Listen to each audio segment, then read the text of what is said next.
Está en línea el jefe de Gabinete de Ministros de la Nación, Santiago Cafiero. ¿Cómo le va, ministro? ¿Cómo está? ¿Qué tal? Muy bien. Buenos saludos a todos los que nos están escuchando. Esta hermosa Bueno, radio que llega a todo el país, así que con esta mirada federal que todos los que componen la radio le imprimen permanentemente, así que siempre es un gusto. así es. Bueno, Santiago, dos o tres preguntas. Por supuesto, salió la media sanción en la Cámara de Diputados de interrupción voluntaria de embarazo. Veía hoy la repercusión en algunos diarios del mundo donde Argentina realmente es destacada como un país muy progresista dentro de la región. ¿Entiende el gobierno que se está mirando a nuestro país como una suerte de nave insignia, encabezando cambios y transformaciones muy profundos al interior de nuestro país, pero que también están marcando de alguna manera el camino para la región, para la recuperación de eso que en algún momento hemos denominado la patria grande? Mira, es muy acertado tu análisis y argumentación. A ver, siempre que se conquistan derechos se fortalece la democracia. Es en esa dirección donde también se inscribe no solo cuestiones que sobre todo también al peronismo le ha tocado encabezar los procesos de ampliaciones de derechos más importantes de nuestro tiempo, sino que también se inscribe, bueno, la discusión que se está brindando hoy, que se tiene media sanción y que deberá con mucho respeto darse en el Senado de la Nación, y que es ni más ni menos que discutir nuevos derechos. No son nuevas obligatoriedades, sino que es un nuevo derecho lo que se está discutiendo, que no es ni más ni menos que el derecho de que aquellas mujeres que decidan voluntariamente interrumpir su embarazo lo hagan de forma cuidada y digna, que es parte del desafío, sobre todo del Estado, cuando debe velar por los derechos, por el bienestar de toda su comunidad. Así que verdaderamente esto se inscribe así, en una instancia donde la Argentina está debatiendo dar más derechos y nos parece también que es cierto, que en definitiva también así ha sucedido con otro tipo de derechos donde la Argentina ha avanzado y la región luego los ha visto como parte de una instancia bien progresista desde el punto de vista de la ampliación de derechos, ¿no? y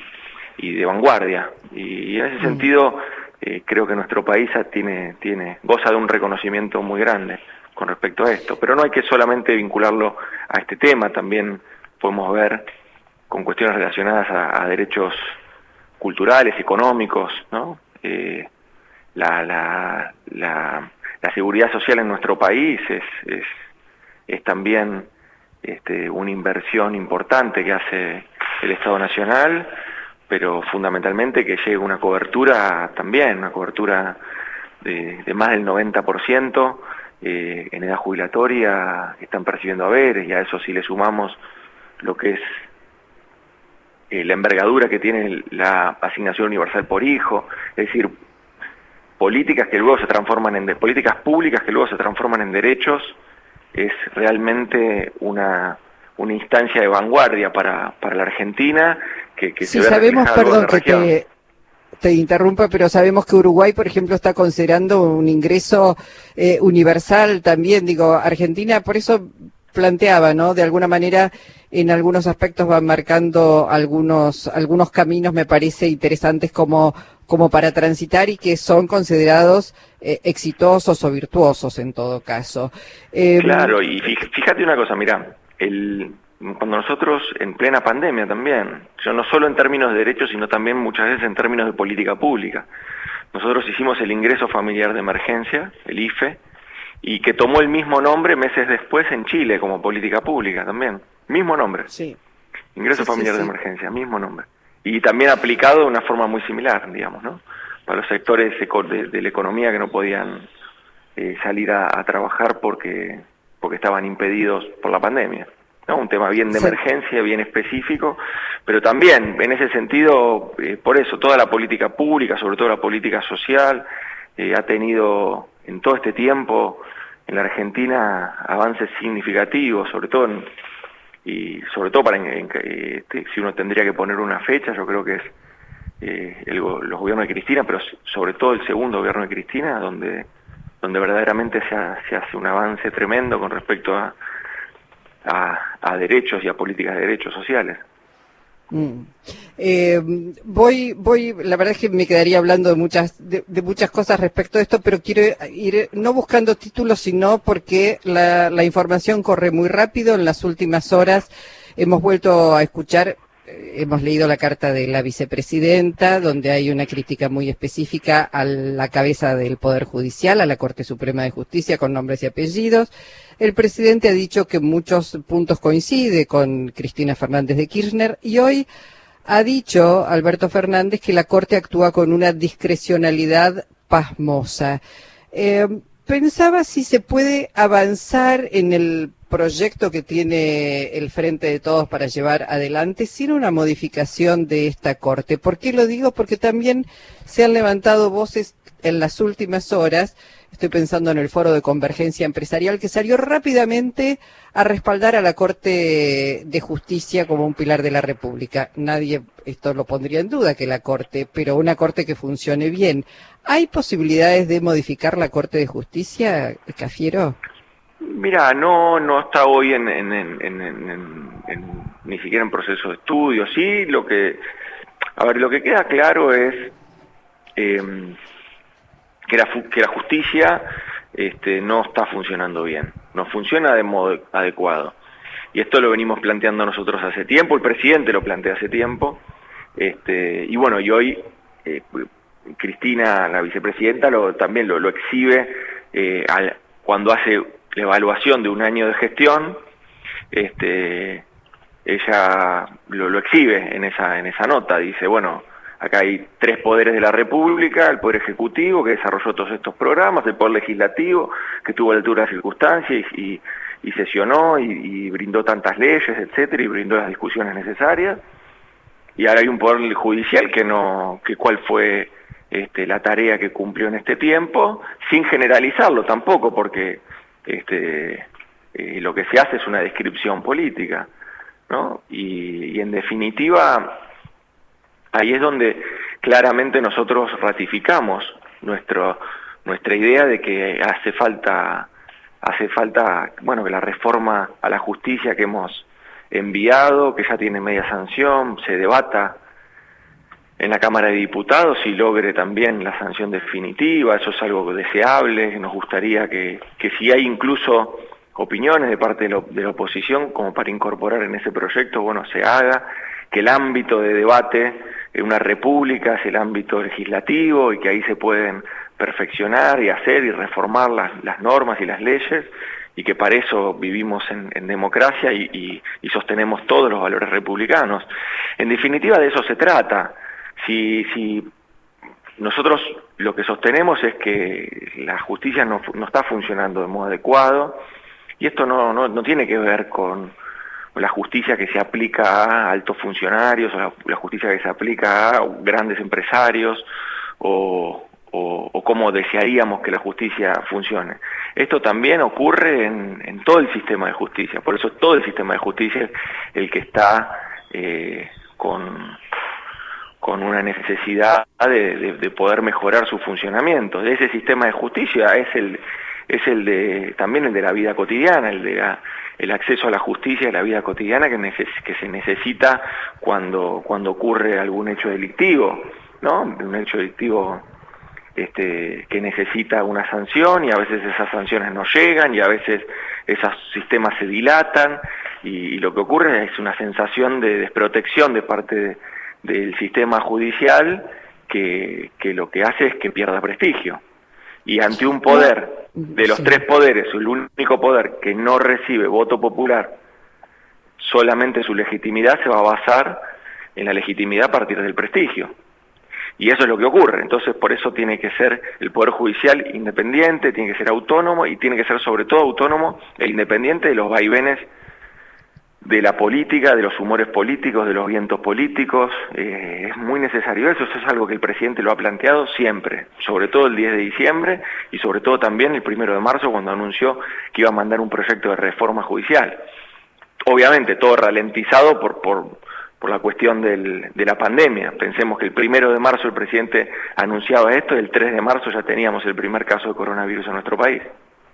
Claro, no, nadie podría disentir con la idea de un poder judicial independiente, de un equilibrio de poderes, pero cuando uno ve que el presidente dice que actúa con una discrecionalidad pasmosa, cuando se acusa a la Corte de ser quienes, digamos, organizan el lawfare en complicidad con algunos medios de comunicación, uno, por supuesto, puede plantearse que si no iniciar un juicio político, al menos podría intentar equilibrar esa corte que está cuestionada con una ampliación de la corte, porque si no realmente uno se pregunta si los planes que tiene para llevar adelante el gobierno, que de alguna manera lo ha dicho el propio presidente, está invitando a una refundación realmente de un país, de una democracia y de una república verdadera, si se pueden llevar adelante. Por eso preguntaba si había algún plan, no sé si decir cambio de corte, pero ampliación al menos de los miembros, si por lo pronto se está estudiando dentro de esa reforma. Parecería que si esto no se hace, bueno, no sé, la reforma judicial que plantea el gobierno, si llega a dar los resultados que están esperando. Bueno, la reforma que nosotros planteamos es la que ya tiene media sanción en el Senado y estamos esperando el tratamiento en la Cámara de Diputados. Esa reforma no tiene previsto ninguna modificación en la Corte, a pesar de que muchos medios se encargaron de decir que antes de haber leído el proyecto, y por eso creo que parte de la oposición se aventuró a decir que iba a votar en contra antes de haber leído el proyecto, porque decían que iba a modificar o que buscaba modificar la Corte para generar algún halo de pacto de impunidad, como le decían en ese momento. Después, cuando vieron el proyecto, se dieron cuenta que no iba en ese sentido, ni mucho menos, sino que iba totalmente en otra dirección. Lo que buscaba era desvincular la política, los humores políticos, los vaivenes a los que muchas veces se somete a la opinión pública, que esos vientos no le nublen el juicio a la justicia, justamente, al buen sistema de justicia. Así que todo lo contrario de lo que se planteaba con mucho prejuicio, fue lo que se terminó aprobando en el Senado, que tuvo media sanción, y ahora estamos esperando el tratamiento en la Cámara de Diputados.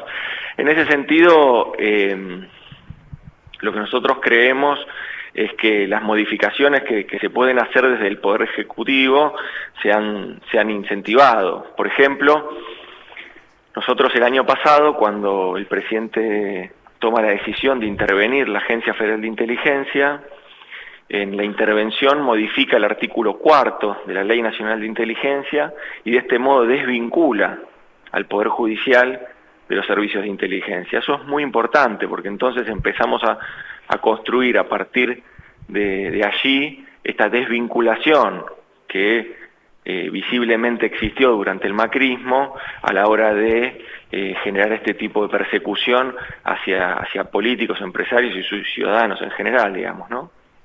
Sí, y eso ya se hizo en diciembre del año pasado. Lo que pasa que, bueno, obviamente son procesos, pero por ejemplo, eso ya se hizo a partir de un decreto del presidente del año pasado. Salto de tema y me voy a un proyecto que ingresó hoy al Congreso de la Nación para suspender las primarias abiertas, simultáneas y obligatorias por única vez el año próximo. ¿Cuál es la posición del Ejecutivo? En algún momento se dijo, bueno, no se llega a tiempo. ¿Qué es lo que están pensando en todo caso? ¿Y en el Ministerio del Interior se está trabajando este tema? Mirá, esa fue una iniciativa que tuvieron los gobernadores la semana pasada, la habían tenido hace tiempo, individualmente en cada provincia, pero se la expresaron mayoritariamente gobernadores y gobernadoras, no necesariamente de nuestra fuerza, sino también acompañado por otras fuerzas políticas.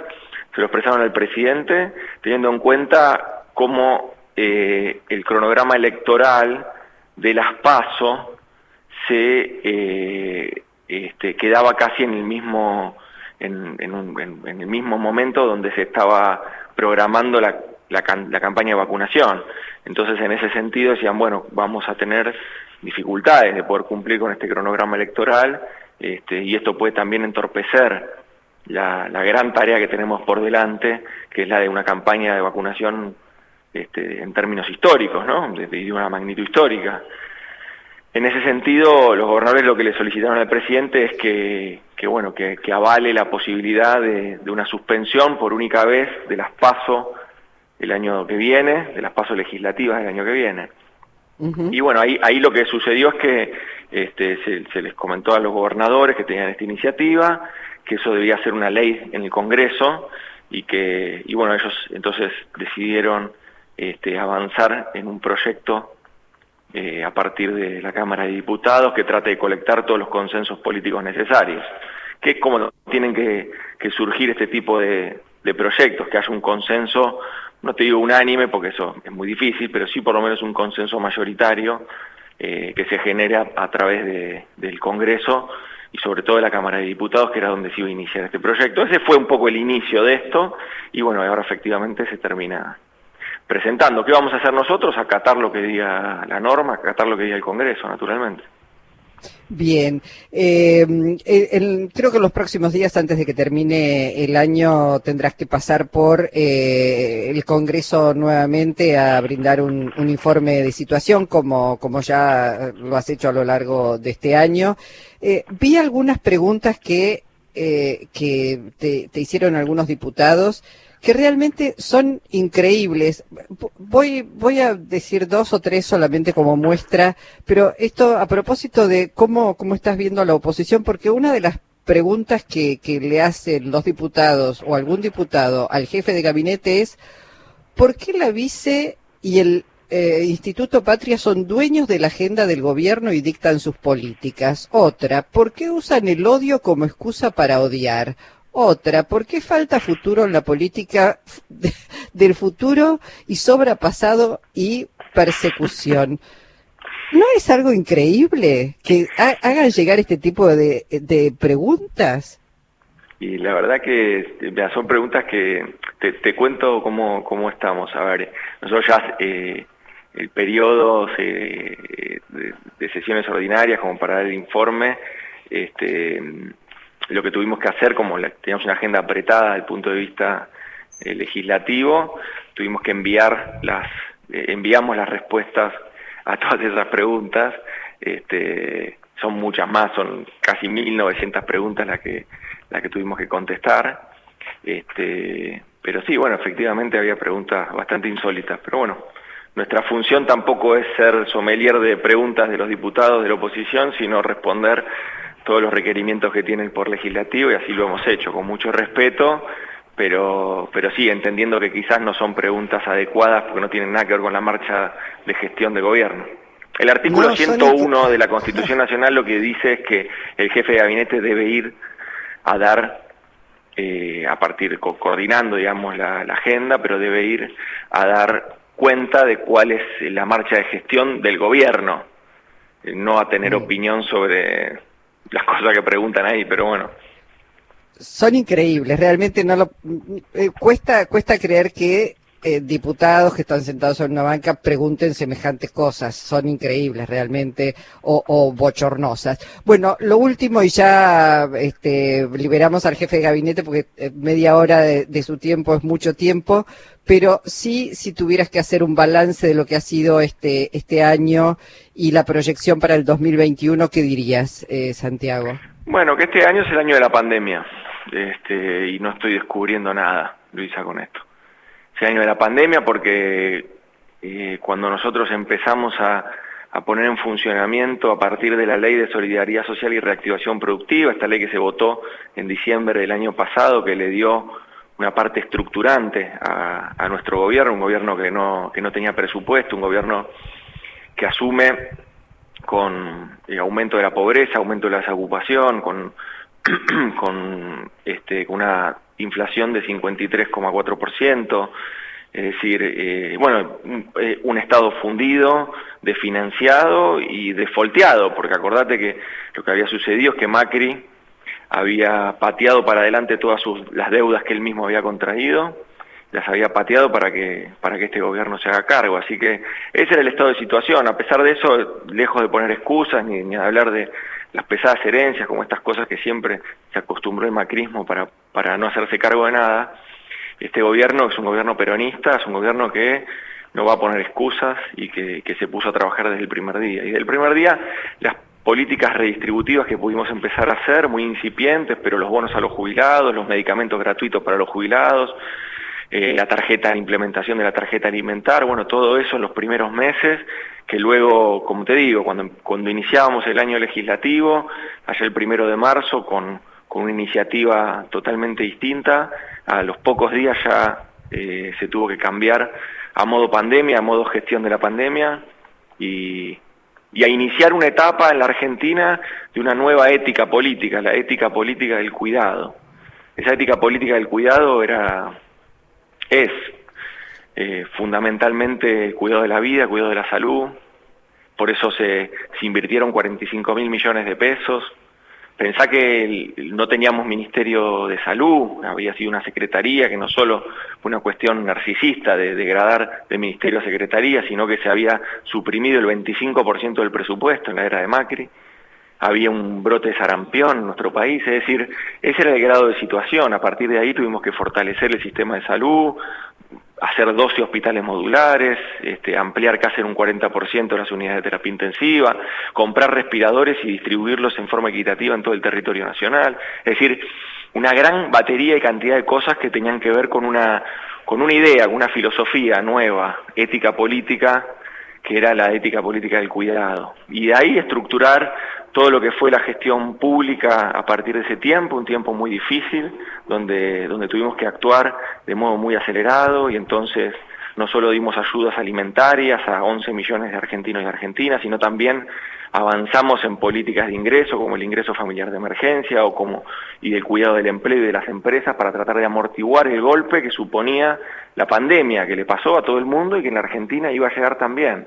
Y esto fue de la asistencia al trabajo y la producción, y cómo todas estas políticas fueron parte de una orientación que tenía que ver con cumplir, a su vez, con un compromiso electoral y con un compromiso que había tenido el presidente y la vicepresidenta allá en octubre, y sobre todo reafirmado en diciembre, que era el compromiso de abandonar ese modelo de exclusión y de especulación financiera del macrismo y de concentración de la riqueza, y avanzar en un modelo distributivo, en un modelo de producción, en un modelo de empleo, y que de ese modo empieza a reducir la pobreza. En definitiva, para eso también lo que se necesita es un Estado presente, un Estado activo, un Estado que pueda generar herramientas de política pública, y sobre todo que haga de la inversión pública parte de una de las banderas importantes y pilares para poder recuperar la Argentina. ¿Qué se viene para adelante? Eso, el 2021 va a ser el año de la recuperación, va a ser el año de la reconstrucción, y así que con mucha esperanza tenemos que vivir este tiempo, y con mucho cuidado, tenemos que seguir cuidándonos. La pandemia todavía está allí, y tenemos que esperar todos que la campaña de vacunación se esté dando en los momentos y en los tiempos adecuados, y todos acompañando esto, que va a ser la gran épica del tiempo que nos toca, del tiempo que nos toca, del tiempo que nos toca, del tiempo